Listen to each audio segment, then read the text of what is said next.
Hello friends, good morning. Welcome to my channel Manpasand study classes. दोस्तों, मेरी पढ़ाई हुई वीडियो आप लोग को ज़रूर अच्छी लग रही होगी यदि आप नियमित देखते हैं तब। आज हमारा सीडीपी का 34वां चैप्टर है जिसमें हम व्यक्तित्व से संबंधित प्रश्नोत्तर को लेकर आए हैं। तो आप लोग वीडियो ज़रूर देखिए अंत तक और अच्छी तरह तैयारी कीजिए टेट, सीटेट और किसी भी राज्य की टेट के लिए। तो आज हम सीडीपी का 34वां चैप्टर पढ़ाएंगे। दोस्तों, मैंने व्यक्तित्व लेसन को सीडीपी 29 से लेकर सीडीपी 35 में पूरी तरह से कंप्लीट किए, जिसमें 29 से लेकर 33 में हमने थ्योरी और 34 और 35 में मैंने प्रश्न उत्तर को रखा है। यदि आप सभी वीडियो नहीं देखते हैं तो आप क्वेश्चन आंसर को समझ नहीं पाएंगे, इसलिए पहले सीडीपी 29 से लेकर सीडीपी 33 तक थ्योरी को पढ़ ले, उसके बाद क्वेश्चन आंसर को डील करें। तो चलिए बिना देर किए हुए हम लोग अपना आज की टॉपिक को कंप्लीट करते हैं। जैसे कि स्क्रीन पे पहला क्वेश्चन है आप लोग के सामने, आप लोग जवाब देने की कोशिश कीजिए मेरे साथ साथ। छोटे, मोटे, चौड़े तथा गोल व्यक्ति क्रेस्मर द्वारा किए गए व्यक्तित्व वर्गीकरण के किस श्रेणी में आते हैं? तो यदि आपने मेरा थ्योरी पढ़ चुके हैं तो ज़रूर आप इसका आंसर दे सकते हैं। तो चलिए मैं राइट आंसर बता देता हूँ। राइट आंसर होगा पिकनिक, 1 नंबर राइट आंसर। अब आगे क्वेश्चन को देखते हैं। दूसरा क्वेश्चन व्यक्तित्व में वंशानुक्रम की भूमिका होती है, कैसी होती है? बहुत अधिक होती है, बहुत कम होती है, अधिक होती है, नाम मात्र की होती है। तो व्यक्तित्व में वंशानुक्रम की जो भूमिका होती है वो बहुत कम होती है, थोड़ी सी मात्रा में होती है, इसलिए 2 का राइट आंसर 2 नंबर हो जाएगा। दूसरा क्वेश्चन को देखते हैं। व्यक्तित्व विकास की अवस्था है, तो व्यक्तित्व विकास की कैसी अवस्था है? व्यक्तित्व विकास कैसे होता है? तो इसका राइट आंसर हो जाएगा 1 नंबर अधिगम में वृद्धि। अधिगम में यदि हमारा वृद्धि हो रहा है तो व्यक्तित्व में विकास भी हो रहा है। तो 3 का राइट आंसर हो जाएगा 1 नंबर। आगे चलते हैं, चौथा क्वेश्चन देखते हैं। बाल्यावस्था में व्यक्तित्व होता है, तो बाल्यावस्था में व्यक्तित्व कैसा होता है? तो बाल्यावस्था में व्यक्तित्व जो है वो बहिर्मुखी होता है। बच्चा जो है वो अंतर्मुखी चिंतन मनन नहीं कर पाता, वो जो कुछ करता है वो बाहरी अपना दिखाता है, इसलिए जो व्यक्तित्व होता है बाल्यावस्था में वो बहिर्मुखी, यानी 4 का 1 नंबर होगा। अब आगे चलते हैं, 5वां क्वेश्चन देखते हैं। अंतर्मुखी, बहिर्मुखी तथा उभयमुखी व्यक्तित्व का वर्गीकरण किसने किए हैं? तो ये जो वर्गीकरण है ये हमारे यूंग ने किए हैं। व्यक्तित्व का वर्गीकरण आप लोग देख लीजिए, सब समझ में आ जाएगा। तो राइट आंसर 5 का 3 नंबर हो जाएगा। छठा क्वेश्चन देखते हैं। ग्रंथियों शारीरिक संरचना के आधार पर व्यक्तित्व का विभिन्न प्रकार की चर्चा किसने की है? यानी जो व्यक्तित्व का वर्गीकरण शारीरिक संरचना के आधार पे किसने की है? तो वो हमारे क्रेस्मर साहब ने की, इसलिए 6 का 2 नंबर राइट आंसर हो जाएगा। 7वां क्वेश्चन देखते हैं। मानव व्यक्तित्व परिणाम है, मानव व्यक्तित्व कैसा परिणाम है? किन दोनों का परिणाम है? तो आनुवंशिकता और वातावरण की अंतर्क्रिया का परिणाम होता है मानव व्यक्तित्व। आगे चलते हैं, 8वां क्वेश्चन देखते हैं। अपने ऊर्जा बल को बाहर की ओर अभिव्यक्त करने वाले व्यक्तित्व का प्रकार होता है। जो अपने ऊर्जा बल को बाहर की ओर अभिव्यक्त करता दिखाता है उसका व्यक्तित्व कैसा होता है? तो उसका व्यक्तित्व बहिर्मुखी होता है, यानी 8 का 3 नंबर राइट आंसर है। 9वां क्वेश्चन देखते हैं। क्रेस्मर ने व्यक्तित्व को निम्न में से किस प्रकार में वर्गीकृत किए हैं? तो क्रेस्मर जो है उन्होंने व्यक्तित्व को वर्गीकरण किए हैं, तो किस प्रकार वर्गीकृत किए हैं? तो 4 ऑप्शन पढ़िए, राइट आंसर हो जाएगा उपरोक्त सभी। क्रिस्काय मतलब दुर्बल, सुडोलकाय, गोलकाय, उपरोक्त सभी। तो राइट आंसर होगा उपरोक्त सभी प्रकार से वर्गीकृत किए हैं। 10वां क्वेश्चन देखते हैं। व्यक्ति में उन मनोशारीरिक अवस्थाओं का गतिशील संगठन जो उसके पर्यावरण के साथ अद्वितीय सामंजस्य स्थापित करता है कहलाता है। क्या कहलाता है? तो हमारा व्यक्तित्व कहलाता है। ये आल्पोर्ट साहब द्वारा दिया गया परिभाषा है, हम लोग आगे पढ़ेंगे। क्या आप अपने जो व्यक्तित्व का वर्गीकरण है या व्यक्तित्व से संबंधित परिभाषा उसमें पढ़ लिए होंगे? तो ये आल्पोर्ट साहब द्वारा दिया गया परिभाषा है व्यक्तित्व का, इसलिए 10 का 1 नंबर राइट आंसर होगा। 11वां क्वेश्चन देखते हैं। क्लाउड पिक्चर टेस्ट किसके मापन हेतु प्रयुक्त होता है? तो क्लाउड पिक्चर टेस्ट जो है व्यक्तित्व मापन में प्रयुक्त होता है, इसलिए 11 का 4 नंबर राइट आंसर। 12वां क्वेश्चन देखते हैं। अचेतन मन का अध्ययन किया जाता है, तो अचेतन मन का अध्ययन किस विधि द्वारा किया जाता है? तो वो है मनोविश्लेषण विधि द्वारा, इसलिए 12 का 3 नंबर राइट आंसर। 13वां क्वेश्चन देखते हैं, व्यक्ति मापन की किस विधि में किसी समूह के व्यक्तियों में से पहली पसंद का व्यक्ति चुनने के लिए कहा जाता है? तो यह विधि हमारी समाजमिति विधि कहलाती है, यानी समाज में एक व्यक्ति को अनेक व्यक्तियों द्वारा चुनने के लिए कहा जाता है। तो जैसे मुखिया का चुनाव, वार्ड मेंबर का चुनाव जो होता है वो समाजमिति विधि के अंतर्गत आता है, इसलिए 13 का 3 नंबर राइट आंसर। अगला क्वेश्चन चलिए देखते हैं, 14 नंबर। मुर्रे ने एक परीक्षण की रचना करके इतिहास रच दिया, वो कौन सा परीक्षण था? तो मुर्रे ने जो है वो विषय आत्मबोध परीक्षण किया था, या विषय अंतर्बोध परीक्षण भी हम लोग कह सकते हैं, TAT परीक्षण भी कह सकते हैं, थीमेटिकल परसेप्शन टेस्ट भी कह सकते हैं। 14 का 3 नंबर राइट आंसर होगा। 15 नंबर क्वेश्चन देखते हैं, व्यक्तित्व के मापन के लिए निम्न में कौन सा व्यक्तिनिष्ठ परीक्षण है?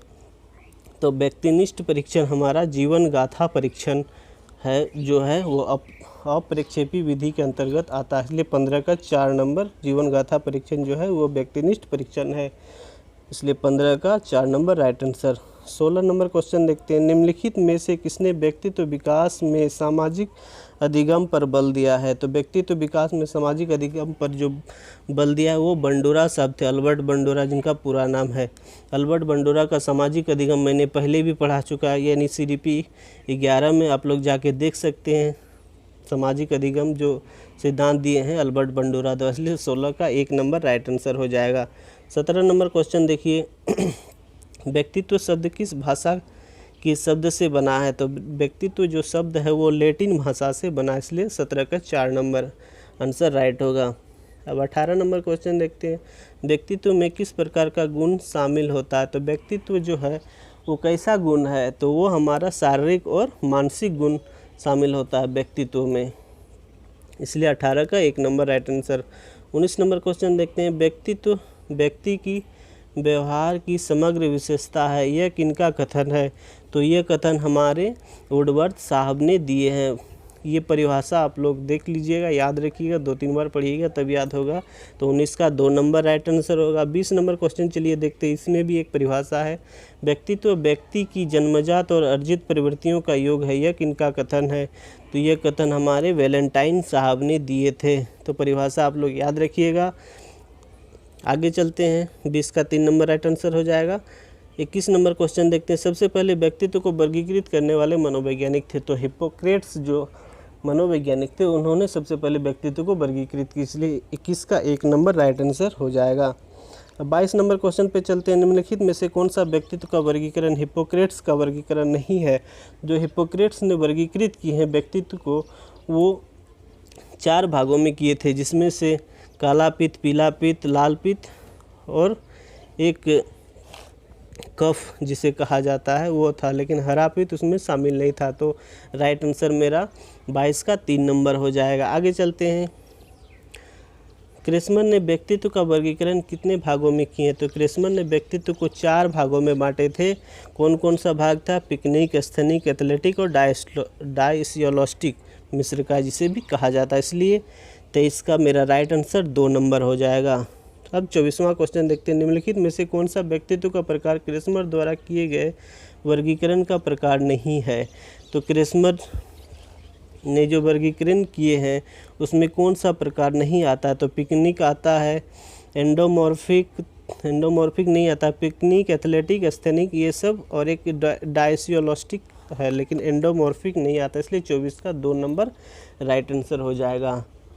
अब 25 नंबर क्वेश्चन देखते हैं, सेल्डन का वर्गीकरण को कौन सा सिद्धांत का नाम दिया गया है? तो सेल्डन का जो वर्गीकरण उसको सेमेटोटाइप सिद्धांत हम लोग कहते हैं, इसलिए 25 का 1 नंबर राइट आंसर होगा। 26 नंबर क्वेश्चन देखते हैं, सेल्डन का वर्गीकरण का एंडोमॉर्फिक प्रकार क्रेसमर के किस व्यक्तित्व प्रकार से मिलता जुलता है? तो सेल्डन का जो एंडोमॉर्फिक जो है वो प्रकार हमारे क्रेसमर के पिकनिक से मिलता जुलता है। सेल्डन का एंडोमॉर्फिक में कहा गया है कि व्यक्ति का शरीर नाटा होता है, मोटा होता है, गोलकाय होता है, शरीर भारी रहता है, जो क्रेसमर के पिकनिक में भी वही कहा गया है। तो 26 का 1 नंबर राइट आंसर हो जाएगा। 27 नंबर क्वेश्चन देखते हैं, निम्नलिखित में से कौन सा शेल्डन का व्यक्तित्व का प्रकार है। तो शेल्डन ने किस प्रकार से व्यक्तित्व को वर्गीकृत किया, तो एंडोमॉर्फी, एक्टोमॉर्फी, मेसोमॉर्फी, तीनों प्रकार, इसलिए राइट आंसर हो जाएगा 4 नंबर उपरोक्त सभी। आगे चलते हैं, 28 नंबर क्वेश्चन देखते हैं, निम्नलिखित में से किसके द्वारा व्यक्तित्व के वर्गीकरण को सर्वोत्तम माना गया है। तो व्यक्तित्व को वर्गीकरण अनेक मनोवैज्ञानिकों ने किए हैं।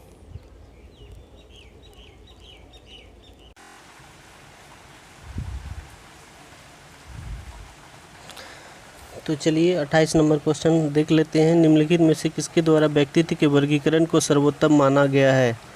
तो ये आंसर हो जाएगा 3 नंबर, यूंग के द्वारा किए गए व्यक्तित्व के वर्गीकरण को सर्वोत्तम माना जाता है। ठीक है, आगे चलते हैं, 29 नंबर क्वेश्चन देखते हैं। 29 नंबर क्वेश्चन में यूंग ने कितने भागों में व्यक्तित्व को वर्गीकृत किए हैं। तो यूंग ने जो है वो 3 भागों में व्यक्तित्व को वर्गीकृत किए थे। कौन कौन सा भाग था, तो अंतर्मुखी, बहिर्मुखी और उभयमुखी।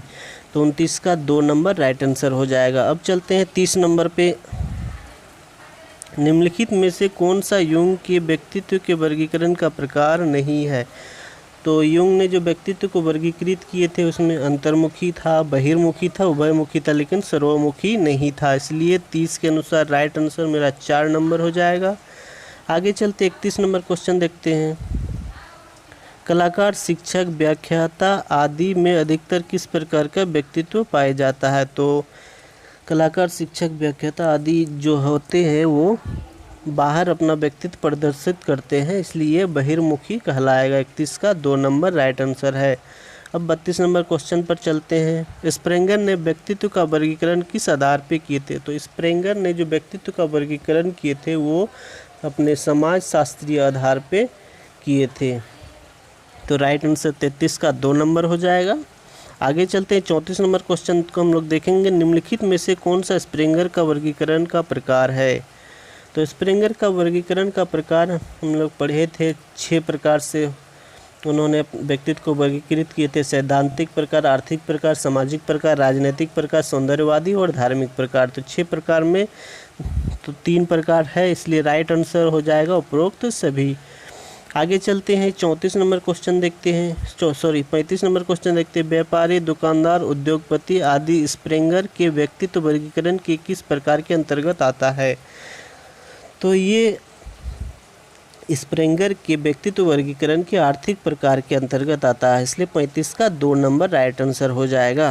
अब आगे चलते हैं, 36 नंबर क्वेश्चन देखते हैं, भारतीय दृष्टिकोण या सांख्य दर्शन के अनुसार व्यक्तित्व को कितने भागों में वर्गीकृत किया गया है। तो सांख्य दर्शन या भारतीय दर्शन भी हम लोग कह सकते हैं, इसके अनुसार व्यक्तित्व को जो है 3 भागों में वर्गीकृत किया गया है। तो राइट क्वेश्चन देखते हैं, निम्नलिखित में से कौन सा व्यक्तित्व का वर्गीकरण महर्षि कपिल द्वारा किए गए हैं। तो महर्षि कपिल ने जो व्यक्तित्व का वर्गीकरण किए थे, जिसे हम लोग भारतीय दर्शन या सांख्य दर्शन कहते हैं, वो 3 प्रकार से किए थे, जो कि सतगुण, रजगुण और तमगुण था। तो तीनों आंसर राइट होगा, इसलिए 37 का राइट आंसर हो जाएगा उपरोक्त सभी 4 नंबर।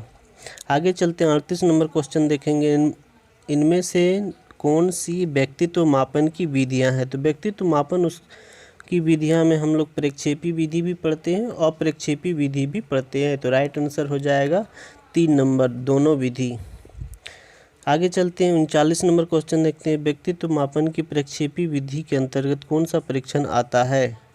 तो कौन सा परीक्षण प्रक्षेपी विधि में हम लोग पढ़े थे। तो प्रक्षेपी विधि में IBT परीक्षण, TAT परीक्षण, CAT परीक्षण सभी पढ़े थे, इसलिए राइट आंसर हो जाएगा 4 नंबर उपरोक्त सभी। 40 नंबर क्वेश्चन देखते हैं, व्यक्तित्व मापन की प्रक्षेपी विधि में कौन सा परीक्षण शामिल नहीं है। तो प्रक्षेपी विधि में व्यक्तित्व मापन की प्रक्षेपी विधि में कौन सा परीक्षण शामिल है, हम लोग चारों ऑप्शन पढ़ते हैं, देखते हैं कौन सा शामिल नहीं है। तो रोसा इंक धब्बा परीक्षण तो शामिल है, विषय आत्मबोध परीक्षण ये भी शामिल है, बाल अंतर्बोध परीक्षण ये भी शामिल है, आत्मकथा विधि परीक्षण ये अप्रक्षेपी विधि के अंतर्गत आता है, इसलिए 40 का 4 नंबर राइट आंसर होगा। आगे चलते 41 नंबर क्वेश्चन देखते हैं, रोसा स्याही धब्बा परीक्षण में कुल कार्डों की संख्या कितनी होती है। तो रोसा इंक ब्लॉक टेस्ट जिसे हम लोग कहते हैं। तो कार्डों की संख्या मेरा 10 हम लोग पढ़े थे, इसलिए 41 का 2 नंबर राइट आंसर हो जाएगा। 42 नंबर क्वेश्चन देखते हैं। विषय आत्मबोध परीक्षण जो कि मॉर्गन एवं मुर्रे द्वारा दिए गए कुल कार्डों की संख्या होती है। तो कुल कार्डों की संख्या कितनी होती है? तो कुल कार्डों की संख्या 30 थी। तो राइट आंसर 3 नंबर हो जाएगा। आगे चलते हैं। 43 नंबर क्वेश्चन देखते हैं। बाल अंतर्बोध परीक्षण में कुल कार्डों की संख्या कितनी होती है? तो बाल अंतर्बोध परीक्षण में कार्डों की संख्या 10 होती है, इसलिए 43 का 1 नंबर राइट आंसर होगा। आगे चलते हैं। 44 नंबर क्वेश्चन देखते हैं। वाक्य पूर्ति परीक्षण या कहानी पूर्ति परीक्षण के प्रतिपादक जन्मदाता कौन थे? तो वाक्य पूर्ति जिसे SCT कहते हैं, सेंटेंस कंप्लीशन टेस्ट, उसका जो प्रतिपादक था, जन्मदाता था, वो पाइन एवं एडलर था, इसलिए 44 का 4 नंबर राइट आंसर होगा। आगे चलते हैं। 45 नंबर क्वेश्चन देखते हैं। व्यक्तित्व मापन की अप्रक्षेपी विधि में किसका अध्ययन किया जाता है? तो अप्रक्षेपी विधि में चेतन मन का अध्ययन किया जाता है। 45 का 1 नंबर राइट आंसर हो जाएगा। 46 नंबर क्वेश्चन को हम लोग देखते हैं। व्यक्तिनिष्ठ परीक्षण विधि में कौन सी विधि सम्मिलित नहीं है? तो व्यक्तिनिष्ठ में हम लोग पढ़ते हैं साक्षात्कार विधि है, आत्मकथा विधि है, इतिहास गाथा विधि है, लेकिन जो समाज मिति विधि है 3 नंबर, वो शामिल नहीं है, वो हमारा वस्तुनिष्ठ परीक्षण विधि के अंतर्गत आता है, इसलिए 46 का 3 नंबर राइट आंसर होगा। आगे चलते हैं। 47 नंबर क्वेश्चन देखते हैं। आत्मकथा विधि के प्रवर्तक कौन थे? तो आत्मकथा विधि के जो प्रवर्तक थे वो वुंट एवं टीचनर थे, इसलिए 47 का 2 नंबर राइट आंसर होगा। 48 नंबर क्वेश्चन को देखते हैं। निम्न में से व्यक्तित्व मापन की किस विधि को अवैज्ञानिक माना जाता है? तो अवैज्ञानिक किसको माना गया है? तो अवैज्ञानिक जो माना गया वो विधि है आत्मकथा विधि, क्योंकि इस विधि में व्यक्ति से उसके अच्छाई एवं बुराई के बारे में पूछा जाता है। व्यक्ति अपना अच्छाई तो बता देता है, लेकिन बुराई को बताने में संकोच करता है, वो कम बुराई बताता है, इसलिए इस विधि को अवैज्ञानिक माना गया है, आत्मकथा विधि को, इसलिए 48 का 2 नंबर राइट आंसर है। 49 नंबर क्वेश्चन को देखते हैं। व्यक्तित्व मापन की विधि को निदानात्मक उपचारात्मक विधि भी कहा जाता है, यानी किस विधि को निदानात्मक विधि या उपचारात्मक विधि भी कहते हैं? तो राइट आंसर हो जाएगा इतिहास गाथा विधि। इस विधि में व्यक्ति के इतिहास के बारे में जाना जाता है कि उसका इतिहास कैसा है, और इतिहास को जानकर यदि वो उसका इतिहास खराब है तो उस पर उपचार किया जाता है, उसको निदान किया जाता है, इसलिए 49 का 2 नंबर राइट आंसर होगा। अब 50 नंबर क्वेश्चन पर चलते हैं। एक पंचायत में मुखिया का चुनाव व्यक्तित्व मापन की किस विधि के अंतर्गत आता है? तो एक पंचायत में जो मुखिया का चुनाव होता है वो व्यक्तित्व मापन की हम लोग पढ़े थे समाज मिति विधि में पहली पसंद चुनने के लिए कहा जाता है, इसलिए 50 का 2 नंबर राइट आंसर है। दोस्तों, उम्मीद करता हूँ ये वीडियो आपको पसंद आया। यदि पसंद आया तो लाइक ज़रूर करें। मेरे चैनल पे नए हैं तो चैनल को सब्सक्राइब कर बेल आइकन को दबा दें नोटिफिकेशन पाने के लिए, ताकि आपको आगे आने वाले वीडियो का नोटिफिकेशन मिलता रहे। वीडियो देखने के लिए आप लोग का बहुत बहुत धन्यवाद।